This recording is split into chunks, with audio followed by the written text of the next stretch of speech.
Oi, Boa olá, noite. Sara, Thomas, tudo bem? Só fazer um comentário que eu ia fazer na parte anterior, mas que eu acho importante, que tem a ver também com o que eles estavam dizendo, e não é para criar nenhuma polêmica, mas o Lula consegue reverter expectativas. Então você está tendo agora a redução, e eu vi isso da outra vez. Quando o Lula se elegeu em 2002, o Brasil estava numa crise enorme. Estava devendo para o FMI, ele não tinha dinheiro para pagar suas contas, então tinha um crédito aberto com o FMI. E isso foi mudando, revertendo a expectativa, e em pouco tempo o Brasil pagou as cotas do FMI. E eu vejo que às vezes são coisas que têm que ser feitas e que não foram feitas, e que são feitas, como aconteceu no Brasil, que estão sendo feitas agora. Então, hoje eu vi uma notícia, porque você teve ali uma euforia do mercado, comprando ações, você está tendo um movimento de novo de entrada do capital estrangeiro comprando ações. É só um termômetro, viu? Eles põem dinheiro onde eles acham que eles vão ganhar. Então, estou achando que agora vai ter crescimento no Brasil, portanto, eles vão ganhar. Por isso que está tendo uma entrada maior de novo no Ibovespa, depois de uma fuga muito grande que houve. Mas é interessante você ver o que poderia ser feito, que são coisas simples. Hoje, a equipe lá do Ministério da Fazenda, acho que o Galípolo, se reuniu com os clubes de futebol. Tem uma coisa muito simples, que por isso que o Bolsonaro foi um desgoverno mesmo. Ele queria destruir as coisas. É um desgoverno, sabe por quê? Na época do Temer foi aprovada uma lei, que é a lei que regulamenta as apostas. Sabe essa coisa que a gente não para de ver na televisão? Jogo de futebol? Toda hora tem É, aposta, aposta, é aposta. aquele negócio, é o negócio de bet, Joaquim? Bet? Bet, tem um monte de empresa. Então, foi aprovada para regulamentar isso. Foi aprovada e estabeleceu os parâmetros. O Bolsonaro nunca regulamentou, que poderia dar um caixa maior para ele. Na reunião do Ministério da Fazenda hoje, a regulamentação, e os clubes querem, porque eles vão receber uma parte do dinheiro também. A regulamentação, porque 5% vai para a segurança, que é maior, educação básica e os clubes de futebol, que é a imagem deles, é natural que recebam. 1,65, que é muito dinheiro para eles.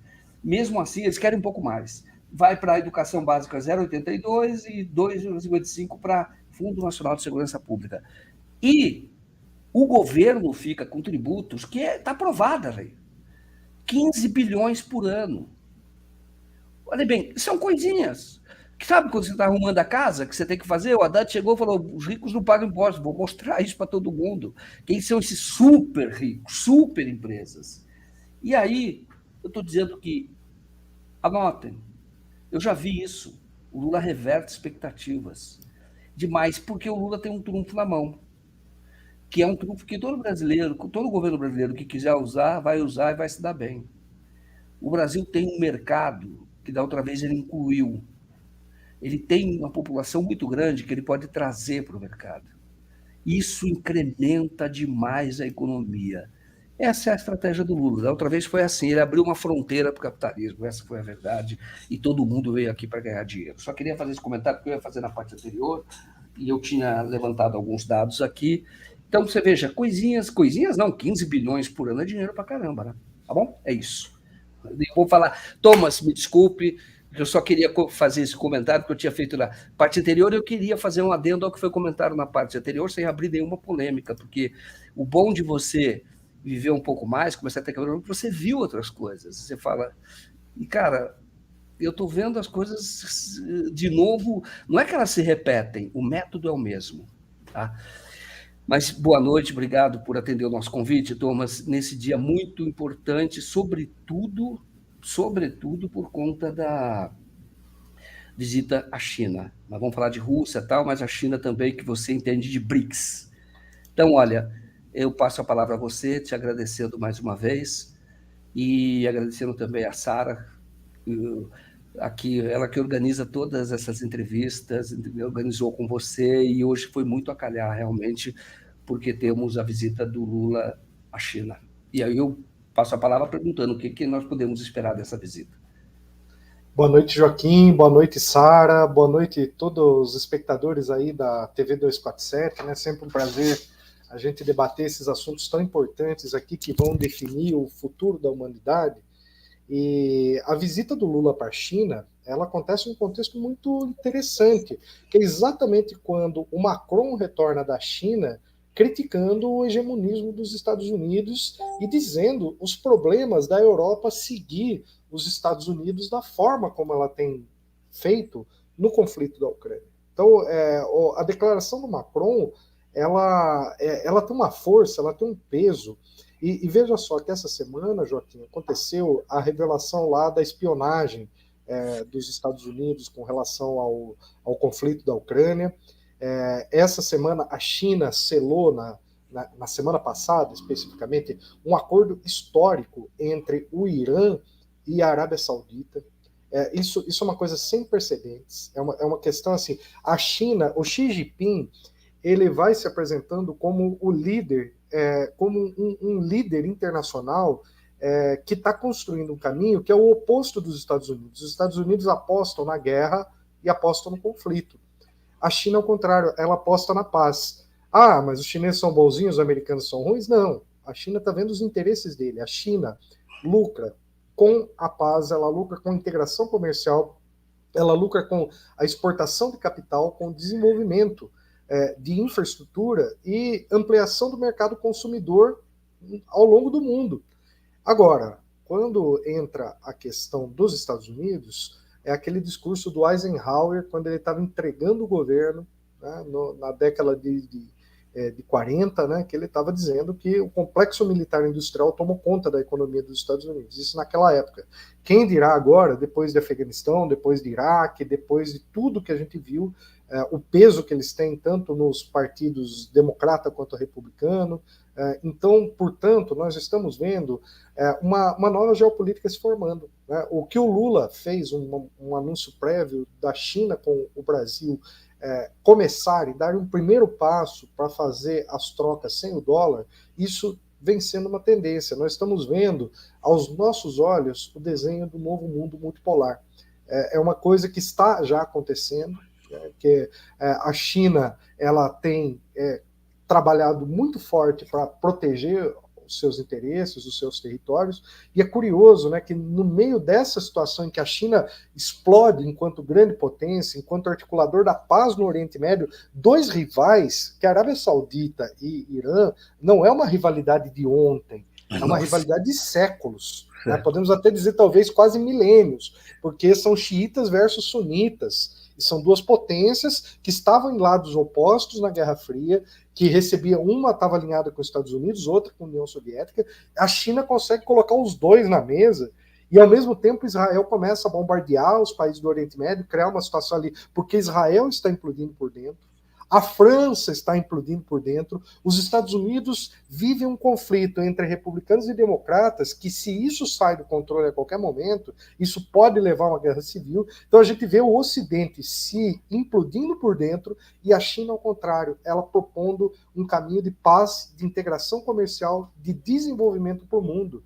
E nessa semana acontece o caso do Dalai Lama, que eu não vou aqui julgar se foi pedofilia, se não foi, mas é importante a gente dizer o seguinte: quem foi o Dalai Lama na história? Sempre foi um cara financiado pelos Estados Unidos para fazer campanha contra a China. Então, assim, eu não vou julgar o ato dele, não entendo de língua tibetana, não sei se isso é do costume deles, não sei disso. O que eu sei, por causa que eu estudei isso ao longo de muitos anos, que o Dalai Lama sempre foi um cara que trabalhou para os Estados Unidos. Ele jamais condenou a agressão dos Estados Unidos a um outro país, mas ele sempre se posicionou como separatista contra a China, ele sempre se posicionou na Guerra Fria ao lado dos Estados Unidos, e ele vem de uma família de senhores feudais que tinha pessoas que viviam em condições de trabalho análogas à escravidão. Portanto, ele representava um Tibete feudal que, quando chegou ali a Revolução Chinesa, esse feudalismo foi abolido, e o Dalai Lama, ressentido, eu fiz até uma postagem que ele foi o contrário do Buda. O Buda renunciou o palácio para viver entre as pessoas humildes.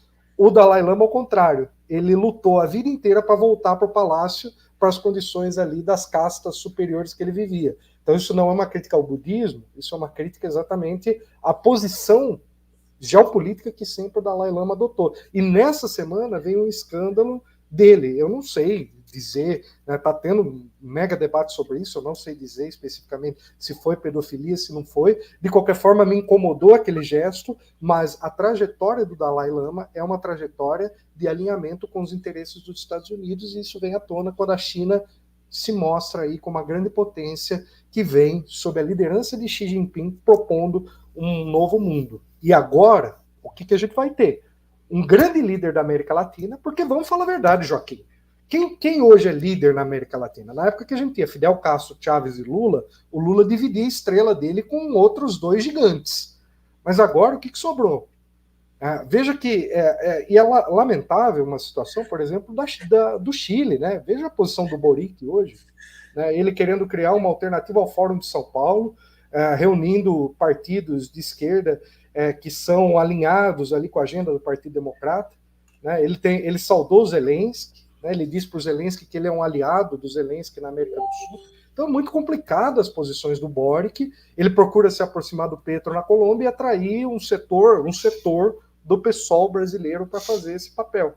Né? Não é todo o PSOL, que tem setores no PSOL que estão mais alinhados com o governo Lula, com a projeção. Então, no meio dessa situação, nós temos um governo frágil do Maduro, e não frágil porque o Maduro seja isso, seja aquilo, que nem gostam de adjetivar ele, mas porque a Venezuela vem há muitos anos com seus recursos bloqueados pelos Estados Unidos, sanções, né? E é muito importante a gente dizer, por que a Venezuela virou uma Venezuela? Não é porque a Venezuela socialismo não dá certo, isso, aquilo, porque primeiro a Venezuela não é nem socialista, é um país capitalista dependente de uma commodity chamada petróleo. E a situação atual é porque os Estados Unidos bloquearam os recursos da Venezuela no exterior, né, e passaram a chave do cofre para um autoproclamado Juan Guaidó, que nós sabemos que não tem legitimidade nenhuma no povo venezuelano. Então, essa é uma situação. Nós temos uma situação na Nicarágua, que o Daniel Ortega, que é um líder importantíssimo na história da América Latina, na resistência sandinista, ele está sob fogo cruzado hoje da mídia por um único motivo, por causa do Canal do Panamá.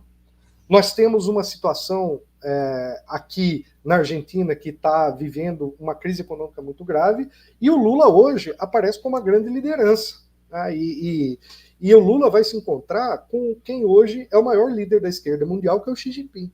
Não tenha dúvidas que hoje, se a gente pode dizer com toda tranquilidade, o Xi Jinping ele tem fidelidade aos princípios da organização política a qual ele pertence, que é o Partido Comunista da China. E ele está construindo isso sob a perspectiva chinesa e sob os valores daquele partido, daquele movimento. Né? Então, é um encontro histórico. O Lula está levando ali uma comitiva muito grande com ele, e isso vai, sem dúvida, marcar aí uma trajetória importantíssima para o mundo nos próximos momentos. Então, Thomas, eu vou fazer uma pergunta para você sobre... bom, primeiro fazer uma colocação. A chamada doutrina Monroe, ela atendia, na época, a um desejo de toda a América, porque o inimigo era a Europa. Então, o que os Estados Unidos fizeram lá é que, por isso, eles foram criando condições de liderança, inclusive, tendo uma hegemonia. Quando a América para os americanos, porque a luta deles era dos americanos, dos norte-americanos, estadunidenses, era contra a Europa. E eles já tinham enfrentado, vindo de uma independência com guerra contra a Inglaterra, e aqui eles foram conquistando, de fato, culturalmente, ao apoiar todas as independências. E diziam, as Américas, para os americanos, não vai ser mais dos europeus. Por que eu faço essa colocação? Porque a nossa esperança não pode estar na China, não pode estar em outro país. Porque ainda que a China demonstre, hoje, que ela está muito mais alinhada ao espírito do tempo, vamos chamar assim, ao Zeitgeist, espírito do tempo, que o Weber fala sobre o espírito do tempo também, está muito mais alinhada a esse espírito do tempo. A gente não pode se iludir. O Brasil é que tem que se fortalecer como líder da América do Sul. Mas eu passo a palavra a você, porque quando as pessoas falam muito da América para os americanos, eu sempre lembro, na época a frase fazia muito sentido, entendeu? Mas é isso. Eu estou de pleno acordo, Joaquim. Acho essa colocação muito precisa, porque existe uma certa esperança de que a China vai resolver o problema da gente trocar de patrão, né? Vamos sair dos Estados Unidos para entrar para uma órbita da China. Só que não se trata disso. O Lula tem consciência disso. Isso que é muito importante. O Lula ele tem consciência de que o Brasil ele por si só, ele pode ir muito mais longe. O que você citou na fala anterior sobre o mercado interno, essa é uma chave. Né? O mercado interno do Brasil, ele é uma potência tão grande.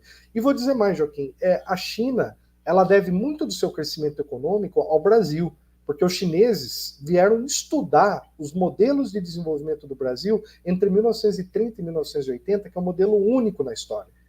É um modelo único. A Coreia do Sul copiou o Brasil, os países da América Latina copiaram o Brasil, a China copiou o Brasil. Então o Brasil ele inspirou muitos modelos e hoje o Brasil se distancia do seu próprio passado, que é esse nacional desenvolvimentismo, que é esse processo de desenvolver a sua economia. Então a doutrina Monroe, ela continua, né? Na verdade a gente tem dois caminhos aqui que estão em disputa sempre aqui na América, que é basicamente a doutrina Monroe, que é a América para os americanos do norte, né? Do norte, eles tratando tudo aqui como colônia.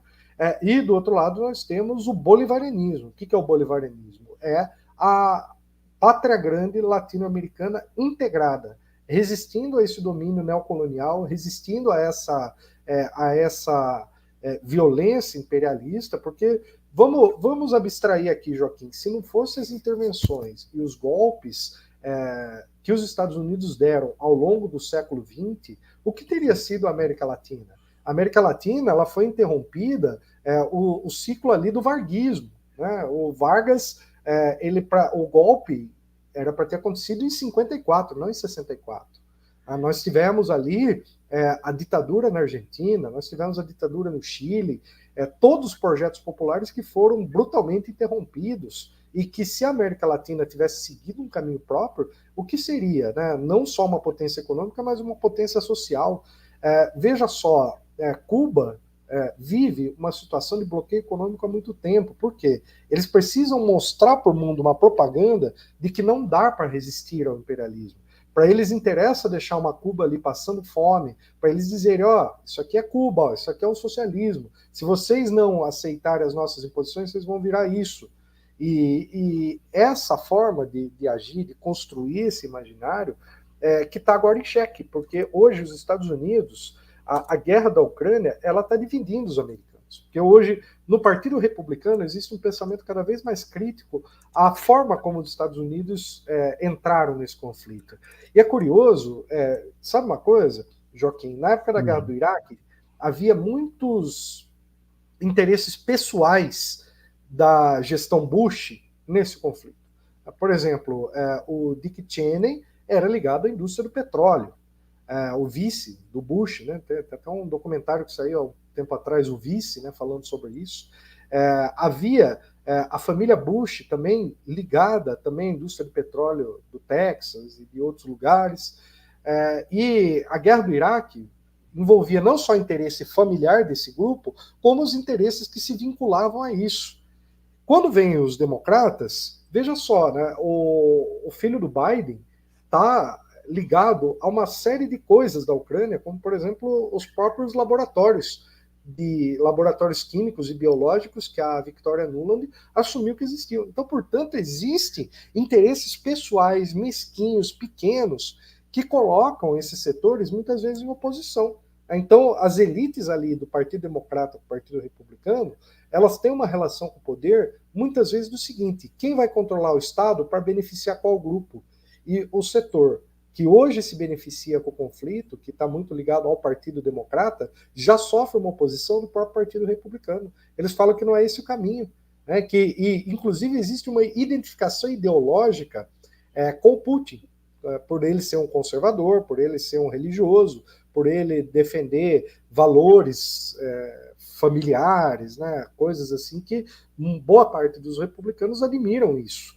E aí, o que o Biden conseguiu fazer foi exatamente juntar num único grupo, numa única situação, aproximou a China da Rússia e do Irã, que são três regimes distintos de três potências ancestrais.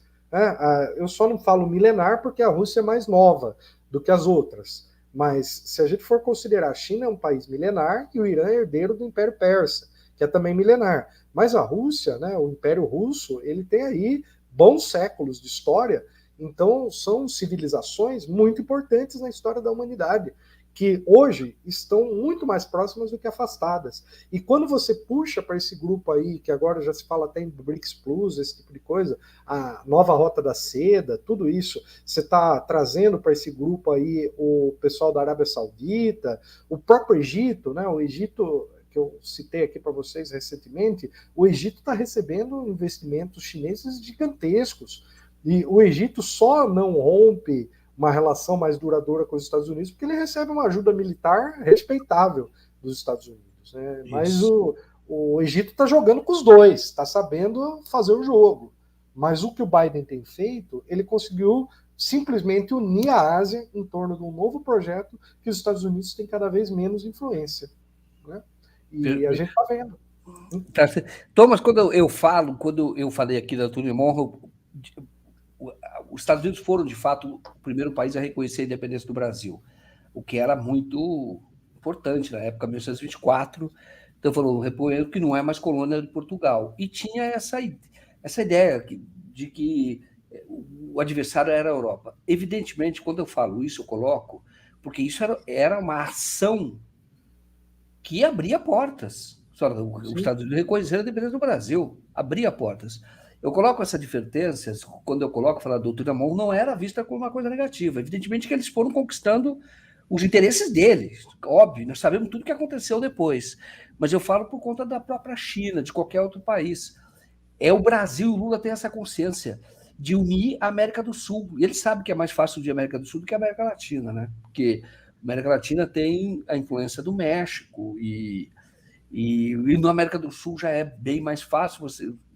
Você vê que essa onda de esquerda tem aumentado, apesar do Boric, né? que é uma esquerda que quer agradar a direita, parece ser isso, né? Faz o discurso hegemônico, o discurso da direita, agradar, ser o cara bonzinho. Ó, eu sou meio diferente, eu apoio algumas pautas aí identitárias que a direita apoia, mas eu sou legal, entendeu? Tá vendo? Nós estamos juntos. Mas eu estou falando para você que o jogo às vezes é bruto, que eu sempre advirto o seguinte, é muito legal a relação com a China, muito importante, é o maior parceiro comercial, mas a saída para o Brasil tá, que você falou no primeiro programa, a gente tem que se reconhecer como latino-americano, e o Brasil Exatamente. tem que exercer a sua liderança e ter uma relação altiva com todos no mundo. Eu acho que essa é a chave mesmo, Joaquim, é isso. Eu acho que agora eu entendi melhor o seu raciocínio. Vamos citar dois momentos em que a doutrina Monroe foi favorável ao Brasil. Dois momentos. Primeiro, na independência, obviamente. Né? Claro. Os Estados Unidos reconhecer a independência do Brasil não era um fato pequeno. Claro, os Estados Unidos não estavam reconhecendo a independência do Brasil porque eles gostavam do Brasil. Eles estavam reconhecendo a independência do Brasil porque eles tinham um projeto mais para frente de construir exatamente uma zona de domínio hegemônico, imperialista. Então, mas o Brasil jogou com isso a seu favor positivamente. Não, o adversário dele era a Europa na época. Naquela época, que era o mesmo adversário do Brasil. Exatamente. Então, essa que é a questão. Então, são uma questão, como, por exemplo, vamos pegar um outro momento, quase 80 anos depois, com o Barão do Rio Branco. O Barão do Rio Branco, aí nós temos a doutrina Monroe na sua pior fase, que é a política do Big Stick, naquela época, que era uma política intervencionista de derrubar governos. Só que o Brasil, naquela época, tinha um interesse muito objetivo. O Brasil precisava do apoio dos Estados Unidos para que o Brasil conseguisse resolver a questão do Acre e solucionar todos os seus problemas de fronteira, inclusive reconhecidos pelos Estados Unidos, que tinham interesse na época. Inclusive, eles tentaram fazer uma guerra para tomar a Amazônia e que só interrompeu isso aí por causa da questão por causa da guerra civil do próprio Estados Unidos, né? Mas na década de 1860 teve até um projeto de construir colônias estadunidenses na Amazônia, esse tipo de coisa, e o Barão do Rio Branco precisava tirar fora essa influência dos Estados Unidos e jogou. Né? Ele fez uma coisa que hoje a gente aquela esquerda mais purista talvez considerasse, ele se alinhou com o imperialismo. Não, ele colocou o interesse do Brasil acima de tudo. E com isso, ele garantiu o reconhecimento dos Estados Unidos com os acordos que interessavam ao Brasil naquele momento, que era fechar todos os problemas que estavam abertos de fronteira. Então ele usou positivamente o imperialismo dos Estados Unidos. E é o que eu acho que aí eu fiz o elogio ao Lula, mas agora eu faço também a crítica, que é o que eu acho que hoje o Lula está errando quando ele fala em pacificar o conflito da Ucrânia. Por que eu acho que ele erra nesse sentido? Porque hoje nós temos um outro problema objetivo que é de interesse nacional, que é derrotar o fascismo. E nisso, nós temos uma convergência com o Partido Democrata. A agenda do Partido Democrata é a guerra da Ucrânia. A agenda do Brasil é combater o bolsonarismo. E a agenda do Partido Democrata internamente é combater o trumpismo. O Lula deveria, no meu entender, né, e aí é uma posição que eu venho externando já há um bom tempo, jogar com isso a favor. Contar com o apoio dos Estados Unidos para, por exemplo, criar um grande fórum antifascista internacional, né, combater a extrema-direita. Isso, por exemplo, é uma coisa que coloca o Lula no mesmo campo do Biden, do Macron, do Olaf Scholz. Então, são pessoas que têm uma opinião diferente do Brasil na guerra da Ucrânia e que, se o Lula insistir na agenda ucrânia, isso vai afastar ele dessa turma. Mas se o Lula focasse nisso, em construir uma grande frente para combater a extrema-direita mundial, inclusive, por exemplo, nas redes sociais. Hoje a gente assistiu um episódio lamentável do Twitter dizer que vai manter, dar liberdade de expressão para quem defende matar criança. Que é isso? E aí eu vi o Estadão, que todo mundo sabe, a linha do Estadão, mandou um e-mail para o Twitter questionando disso, e eles responderam com emoji de fezes para o Estadão. Pro Estadão. Então, para se ter uma ideia do que a gente está lidando, essa agenda interessa tanto a nós, quanto ao Biden, quanto ao Olaf Scholz, quanto ao Macron. Agora, o Lula poderia estar fazendo isso, deixando quieto essa coisa da Ucrânia, e, por outro lado, integrando com a China, fazendo grandes acordos, comercializando, e aí você combina agendas diferenciadas de acordo com o interesse do Brasil. Agora, se você se mete num conflito em que, primeiro, o Brasil não foi chamado, segundo, o Brasil não tem força nem projeção de poder nesse momento para poder intervir nesse conflito, na sua opinião, e opinião não importa muito no jogo dos interesses internacionais, e a opinião que o Lula colocou até agora já foi rejeitada pela Rússia, já foi rejeitada pelo Zelensky, né? Então, portanto, o Lula está desperdiçando o poder criativo dele numa coisa que eu acho que ele não vai resolver, que é uma coisa que é muito maior, que envolve interesse de indústria bélica, que envolve interesses de think tanks que pensam a estratégia global, que envolve uma questão vital para a Rússia e que é o que mantém o Zelensky no poder. O Lula falar que o Zelensky tem que ceder a Crimeia, o Zelensky está fazendo toda a sua campanha dizendo que não vai ceder um centímetro. Então, nesse sentido, eu acho que o Lula poderia jogar no seguinte sentido, fazer esse jogo, que é do interesse nacional. Aproxima esse pessoal que está nesse campo, OTAN, G7, numa luta antifascista, porque é hoje a correlação de força deles, né, onde hoje eles estão na composição, porque se amanhã muda o governo Trump, tem que mudar o jogo. Né? Aí o Brasil tem que trocar a estratégia. Mas hoje, com o Partido Democrata, você poderia avançar muito com isso. Muito nessa agenda anti-extrema-direita.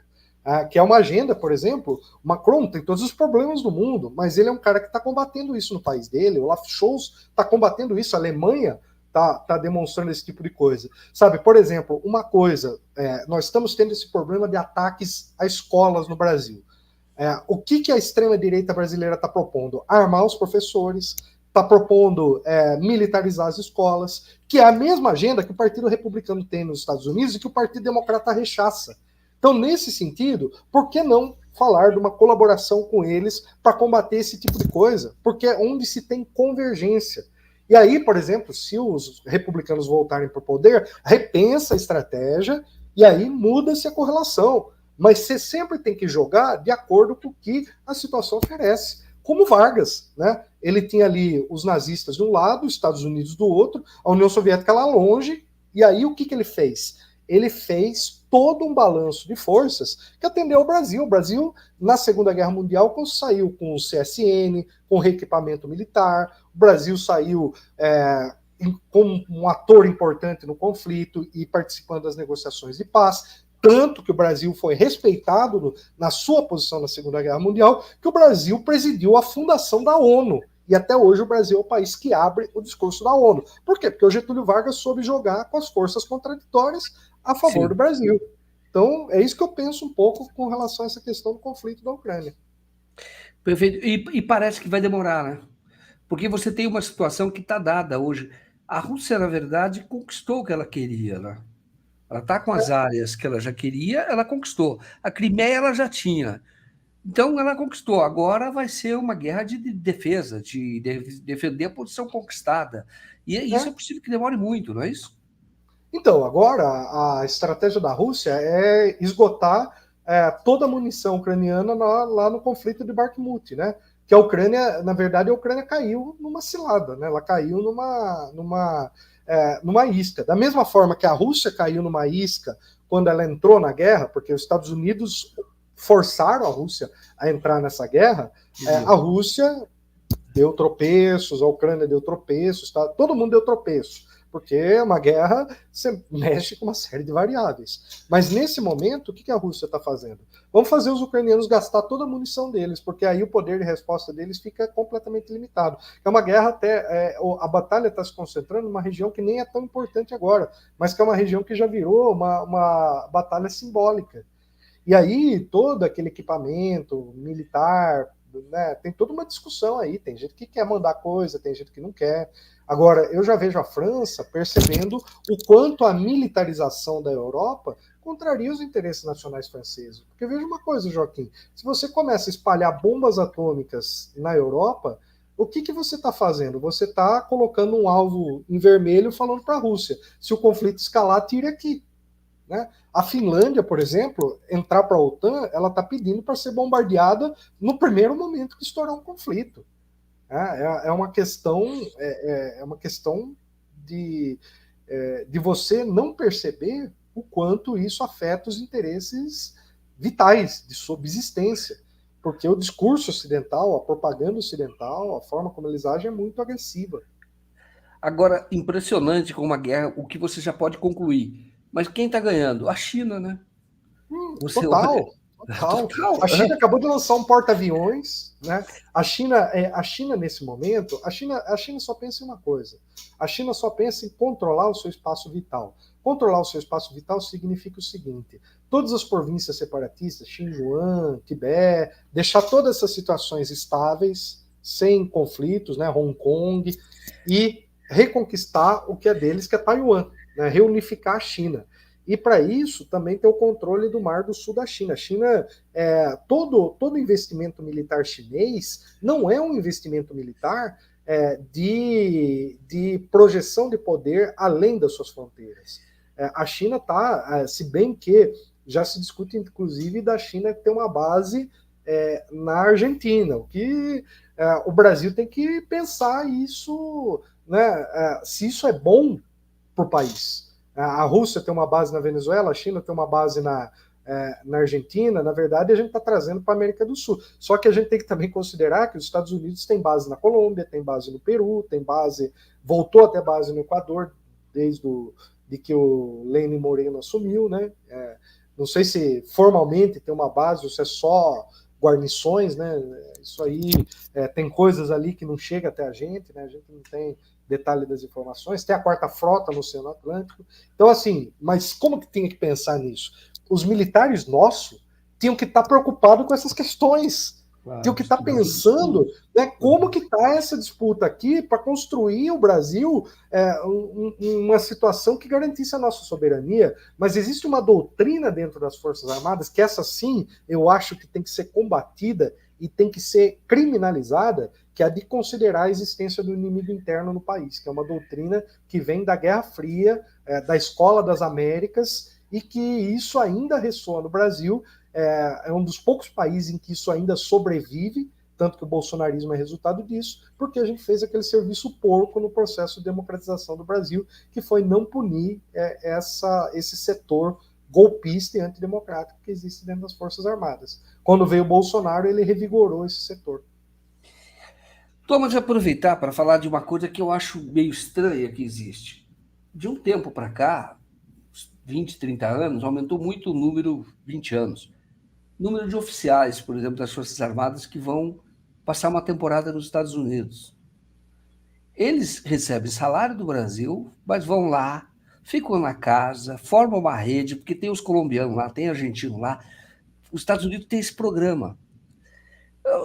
Você imagina, por exemplo, um general americano vindo treinar aqui no Brasil, ele subordinado às forças aqui no Brasil, ou mesmo um russo que seja? Eu acho que isso deveria ter um olhar atento do governo para proibir. Se a pessoa Na verdade, o Unidos, Brasil indicou... renuncia, sai das Forças Armadas e vai trabalhar lá, não tem problema nenhum. Hã? Você não acha? Eu acho, total. Isso. O Brasil, Joaquim, indicou um representante do Brasil para atuar no Comando Militar do Sul dos Estados Unidos, pagando salário brasileiro, né? Então, o Brasil... isso contraria os interesses nacionais. Isso contraria os interesses. É uma coisa que viola a soberania. Só que é uma coisa que é muito bem pago. Então, quem recebe isso gosta. Né? Além de se sentir importante porque vai para os States. Né? Aquela coisa lá do complexo de vira-lata. Né? Não consegue...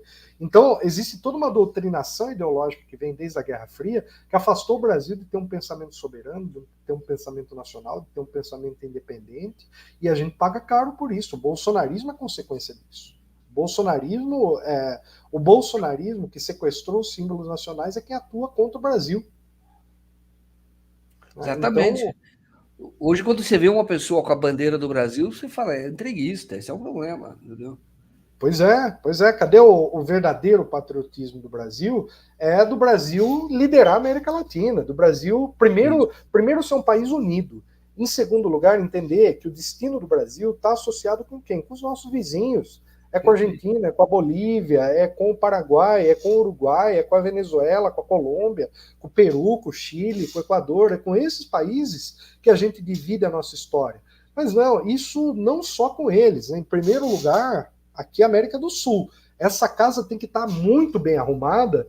Em segundo lugar, a América Latina, com o México, Nicarágua, Cuba, né, Caribe, toda aquela região ali é um segundo lugar. Terceiro lugar, Brasil e África, porque se a gente for ver, na verdade é um pequeno rio chamado Oceano Atlântico que nos separa da África. Né? Então a gente tem que estabelecer uma ponte com esse rio, chamado África, e depois com o próprio Sul Global como um todo, né? Com o Sul Global que inclui aí o BRICS, que é o grande grupo de interesse.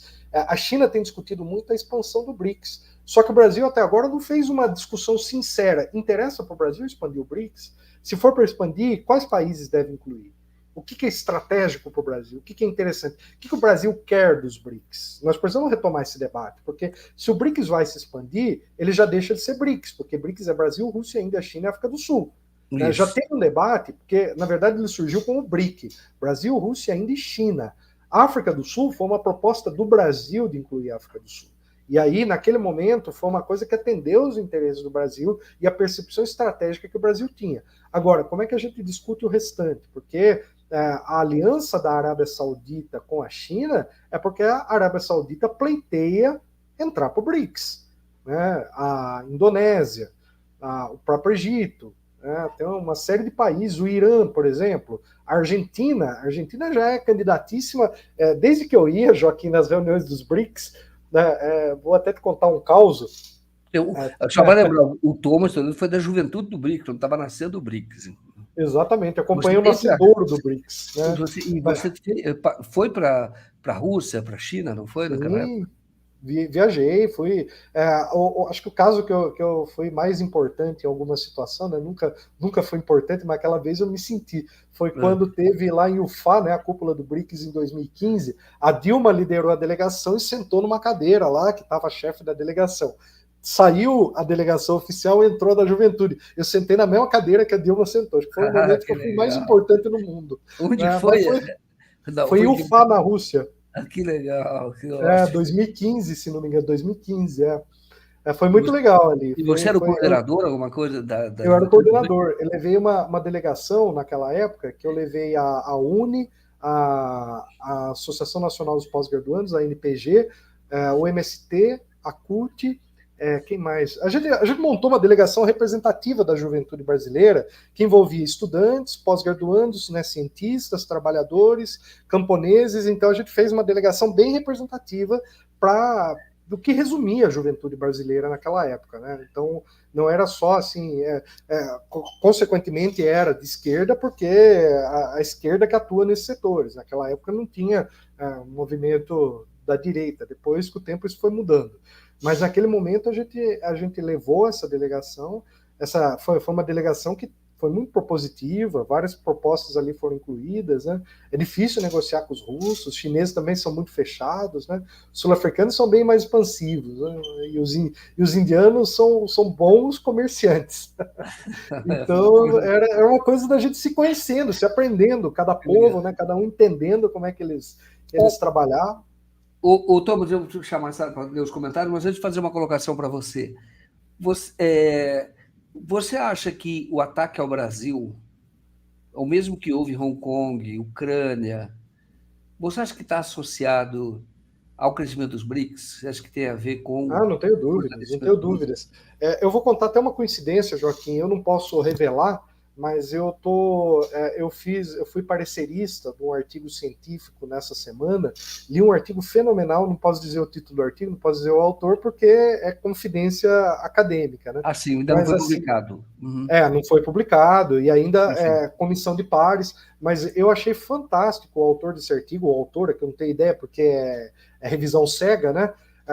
Fez uma análise muito interessante de como junho de 2013 pode ser classificado como uma guerra híbrida. Né? Então, eu achei muito interessante, porque ele fez toda uma revisão bibliográfica do conceito, fez ali todo um gráfico mostrando toda a conexão dos think tanks, dos grupos ali, que depois surgiram no Brasil, os institutos que estavam envolvidos com a pauta, com a agenda, como que a mídia colocou aquela questão, né? Então comparou ali com os casos, achei assim... então tem gente agora pensando no Brasil... sabe por quê, Joaquim? Porque 10 anos de junho de 2013. Então tá tendo várias revistas científicas que vão lançar publicações. Então, deixa eu perguntar para você, fazer um pedido, até para você não esquecer de mim e da Sara. Para quando sair, for publicado, a gente trazer o entrevistado para cá, e você também Eu também quero saber, porque eu também quero saber quem é, porque foi correção cega, né? Sim, mas você vem da revisão, é isso? Você fiz a revisão em pares. Na academia funciona assim, Joaquim. Você recebe um artigo, você não sabe quem é o autor ou quem é a autora. Você faz porque para você analisar ele de forma cega. Na verdade, não devia nem estar falando disso aqui. Mas assim, o que acontece? Como isso é um procedimento acadêmico, então esse autor ou autora, que eu não tenho ideia de quem seja, está num livro, numa revista que está para sair aí, científica, temática, com vários artigos sobre esse tema, que aí eu acho que vai ser realmente muito interessante para a gente refletir.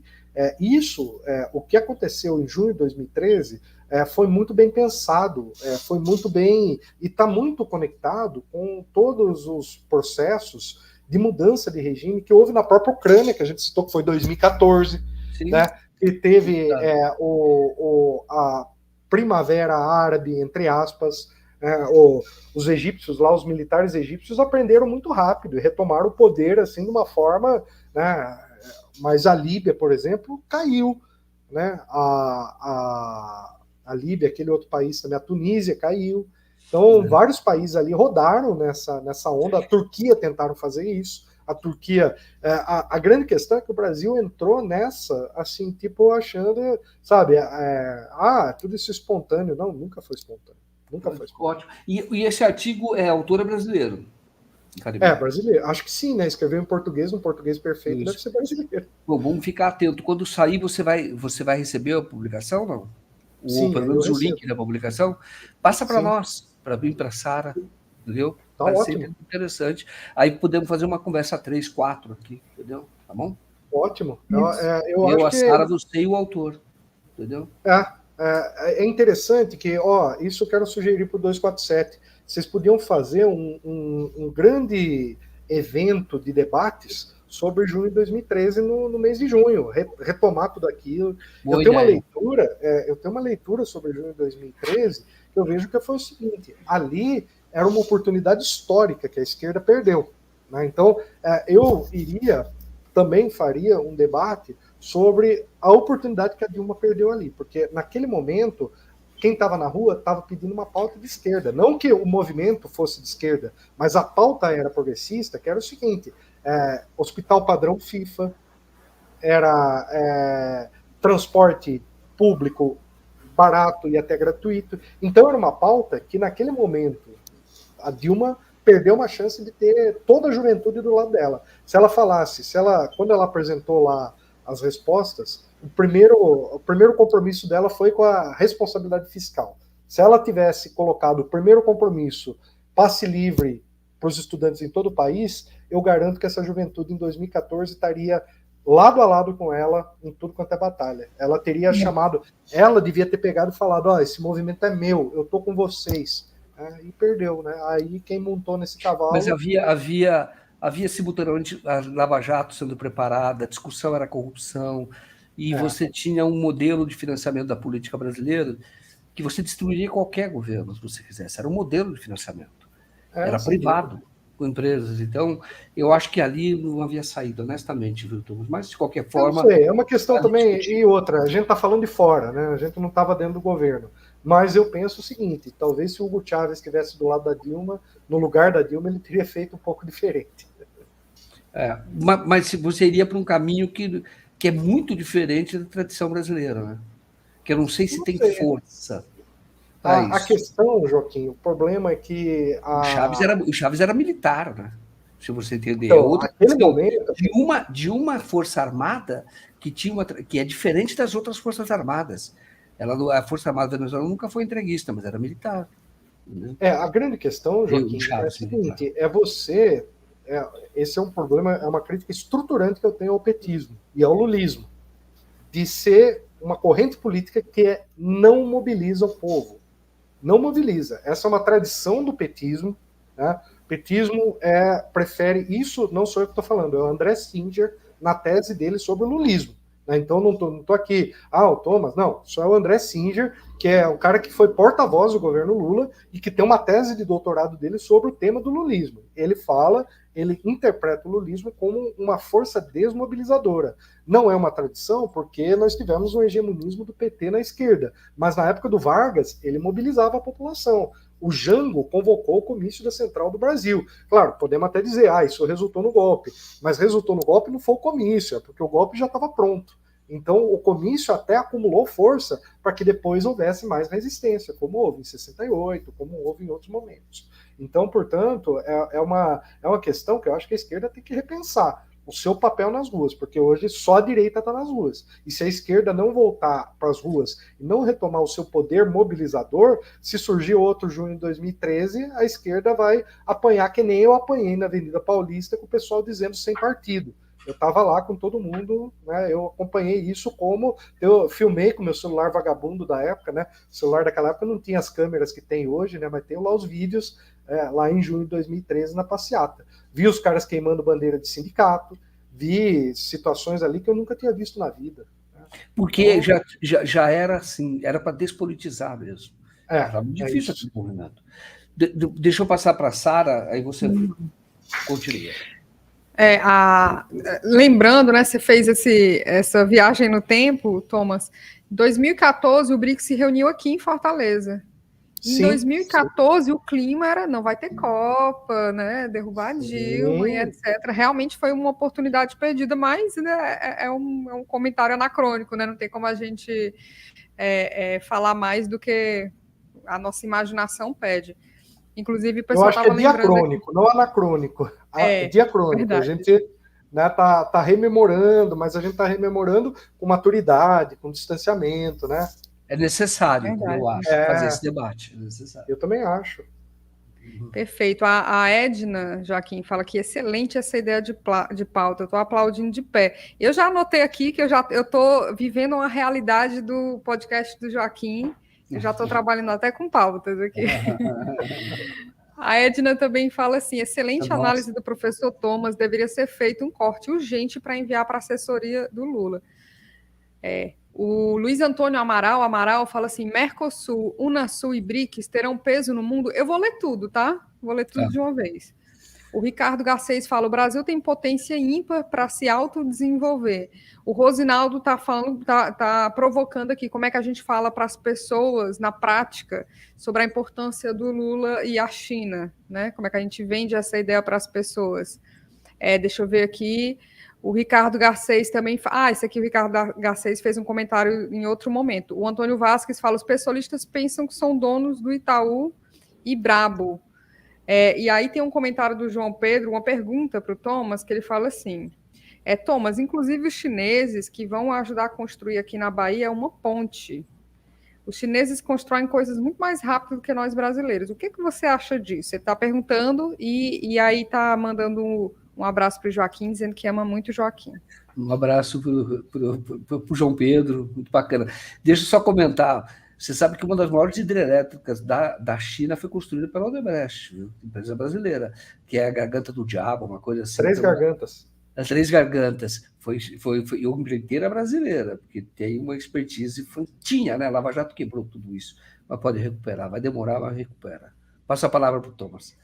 Legal. Só antes eu vou fazer um comentário aqui, né? Eu tô vendo o gato ali do Joaquim no fundo. A Sara também tem um gato também, né? Então aqui como todo mundo que gosta do Egito tem que ter gato, né? Então é o reino dos gatos. Que legal, muito bom. Mas vamos voltar. Você sabe que quem mais tinha gato que eu vi na casa dele quando eu visitei, que o West, era o Hemingway. Ele tinha os gatos de 6 dedos. 6 dedos, eram 6 dedos os gatos dele. Ele achou em algum lugar, eram 6 dedos, e se reproduziam lá. E até hoje, estava no testamento dele, eu não sei, ou pelo menos quiseram respeitar, os gatos vivem na casa. Você visita a casa que foi dele, de uma das esposas dele, da segunda mulher dele, eu acho. Ele teve uma mulher por vez, só falando, acho que segunda esposa. E tem os gatos, eles ficam em todo lugar, assim, gatos enormes, com 6 dedos, são 6 dedos, era fantástico, acho bacana isso. E tem muito a ver, não sei se você tem gato, mas o gato, ele gosta muito de acompanhar você quando você está em estudo, fica em cima da mesa. Eles gostam de leitura, parece, uma coisa impressionante, esse ambiente calmo, quando você está escrevendo, eles estão sempre do lado. É curioso que os egípcios idolatravam os gatos, né? Tinha templos dedicados aos gatos no Egito, né? Os gatos eram tratados como deuses.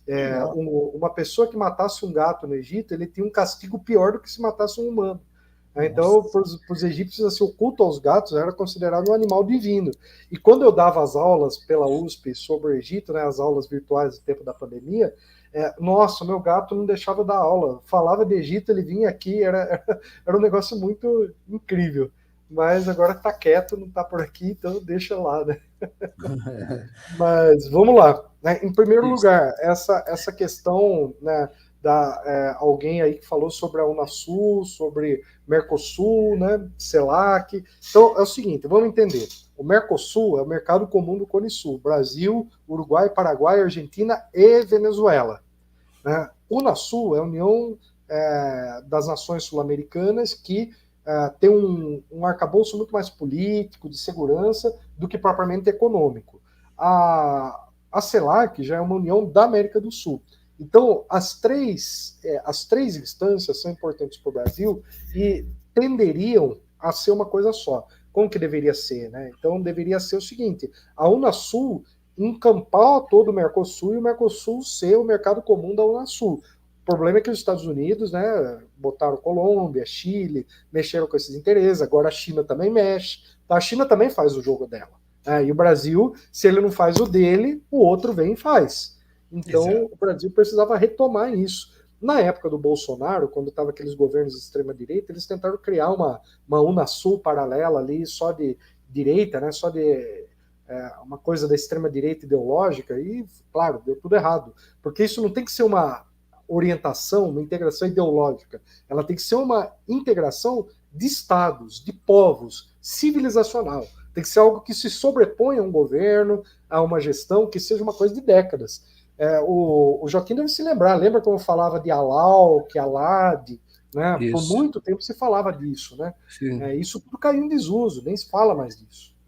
E a CELAC já tem uma integração política que é para ser uma OEA sem os Estados Unidos e sem o Canadá, né, que é para decidir as grandes questões. Tem o Grupo do Rio, todo esse tipo de coisa aí que reúne, né, os países, mas principalmente a CELAC, que foi uma iniciativa de Brasil e México, principalmente, que é o maior da América do Norte com o maior da América do Sul, mas todos os latino-americanos, que, uma coisa muito importante, fez questão de ter a presença de Cuba, porque Cuba foi expulso da OEA, né? Então, todo esse contexto aí. Então, acho que eu respondi essa pergunta. Aí a outra pergunta, que é sobre a questão do... Peraí, deixa eu ver se eu lembro. Pode retomar, Sara, por favor, aquela... A outra questão é como é que a gente vende a ideia da importância da viagem do Lula para a China, para as pessoas, para elas entenderem. Não, então, qual que é a questão? A China é o maior parceiro comercial do Brasil. A China hoje é o maior PIB do mundo em paridade do poder de compra. A China é hoje quem faz um processo de integração pacífica do mundo e de investimentos públicos e também privados. Então, hoje, a parceria... Veja uma coisa, o Brasil, quando o Lula foi se encontrar com o Biden, acho que o Lula ficou lá uns 2, 3 dias, não teve muito lá, doaram lá uma mixaria, acho que, se não me engano, 50 milhões para o Fundo Amazônico, não assinaram nenhum acordo importante, não teve nenhum acordo que o Brasil assinou, assim que você possa dizer, olha, isso foi importante aqui com o Biden. Agora, com a China, vai ser uma viagem de 5, 6 dias, uma comitiva de mais de 50 empresários, boa parte do ministério vai estar presente, então é outro patamar a relação do Brasil com a China. Então, a relação do Brasil com a China é uma coisa que os chineses, eles sabem muito jogar com o ganha-ganha. O ganha-ganha é o seguinte, ganha os dois lados. E o chinês, ele percebeu que isso é bom para os negócios dele. Porque se o outro ganha, e ele ganha também, não tem por que ele apostar como os Estados Unidos faz no ganha-perde. Acordo com os Estados Unidos é sempre assim. Os Estados Unidos ganham e o outro lado perde. Sempre. É uma coisa assim, uma constante nas relações com os Estados Unidos. Exatamente. E, por exemplo, lembro quando o Chile comprou, né, os F-16 americanos, falaram que era um puta negócio, que agora o Chile estava protegido, Estados Unidos entregou os aviões, mas não entregou a munição, falou que a munição ia ficar retida lá, quando o Chile precisava, eles entregavam, né? Então, é o tipo da coisa que realmente você vê que, como é que você vai confiar num parceiro que faz esse tipo de coisa, né? Então, realmente, é muito positivo para o Brasil esse acordo. Alguém também tinha falado sobre a questão das construtoras, né, da China ter construído ponte aqui no Brasil. Olha, a China construir ponte aqui no Brasil é porque a Lava Jato destruiu a engenharia brasileira. A engenharia brasileira está na lona, o Brasil precisa realmente recuperar essa... E vou dizer uma coisa, Joaquim e Sara, se tinha uma coisa que ameaçava o imperialismo, era exatamente essas construtoras do Brasil que estavam no mundo inteiro. Exato. O Brasil estava ocupando um nicho que nem a China ainda ocupava, né? Com Odebrecht, Camargo Correia, várias, né? São várias, até umas menores, outras intermediárias aí que... Era uma tradição, veio da Mendes Júnior, construiu estradas no Iraque. Ali. Sim. Então, sabe, é uma tradição da engenharia brasileira, né? O Brasil exportava capital, exportava tecnologia, e isso muitas vezes financiados pelo BNDES, que o Brasil ganhava duplamente. O Brasil ganhava tanto com a realização da obra, quanto com o pagamento dos juros, que aí fizeram toda a coisa, tá dando dinheiro para eles, tá dando nosso... Não, o Brasil não estava dando dinheiro, não. O Brasil estava exportando capital, estava ganhando dinheiro. Exatamente, é isso. Thomas, eu vou ter que encerrar por causa do nosso horário terminou. Quero agradecer muito você, Sara, e todos vocês que participaram. Uma palavra final, despedida sua, Thomas. E a Sara quiser também falar. Legal.